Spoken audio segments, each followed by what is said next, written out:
Lily is blind.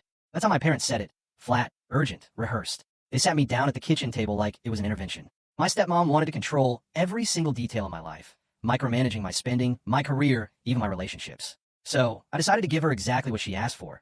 Constant, overwhelming updates 24/7. And it led to her own spectacular breakdown, leaving me finally free. I was 24, living my own independent life, when my dad married Laura 4 years ago. So I figured her impact on my world would be pretty minimal. At the wedding, she seemed lovely, talking about respecting boundaries, acknowledging I was an adult who didn't need another parent. She even fit in well at Christmas dinner, and I was genuinely happy for my dad, who seemed happier than I'd seen him in years. For about 5 months, things were actually good. We'd occasionally do lunch, she'd ask about my job at the accounting firm, and she never overstepped. Honestly, I thought I'd gotten lucky with a step-parent. But everything changed the moment I started dating Jax. Suddenly, Laura did a complete 180 on all her talk about boundaries. Jax didn't have a sufficiently solid employment situation with the fire department. My apartment was too far from their place. My long work hours meant I couldn't maintain a good relationship.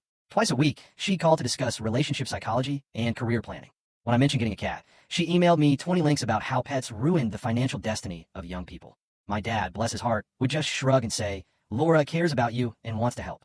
The real escalation began when Jax and I decided to move in together. Laura lost it. She called an emergency family meeting, where she gave a full-blown PowerPoint presentation on cohabitation statistics and failure rates. She even had graphs about my spending habits, which she'd somehow obtained, probably by interrogating my dad. She created a timeline of where my life ought to go by 30, and living with a boyfriend definitely wasn't on it. When I thanked her, but calmly stated Jax and I were happy with our decision, she told my dad I was acting recklessly and needed intervention. That's when the daily check-in started. Every morning at 8 a.m., Laura would text, asking about my plans for the day. If I didn't respond within an hour, she'd call my dad concerned. She began making surprise visits to my apartment to confirm it was clean enough. She complained about my grocery choices, my laundry timing, everything. Jax, naturally, nicknamed her the warden. She tried to convince me to switch jobs to work for a company her friend owned, so she could monitor me more effectively. When I refused, she actually called my employer to discuss my career path. My workplace felt the need to address the personal problem I was apparently having because it was becoming so bizarre. Then came the pregnancy scare. I made the mistake of telling my dad I'd had a delayed period in Jax, and I were anxious.